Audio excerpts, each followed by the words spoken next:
The old typewriter arrived in a battered box, its keys stained with ancient ink. Alone in his candlelit study, Mark couldn't resist the urge to write. Each clack echoed louder than the last, as if the machine savored every letter.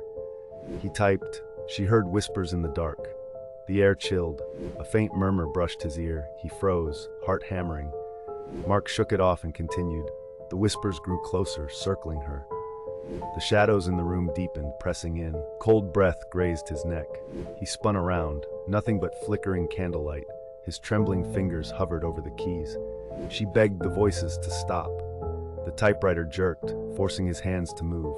The words spilled out, not his own. Too late, we are here.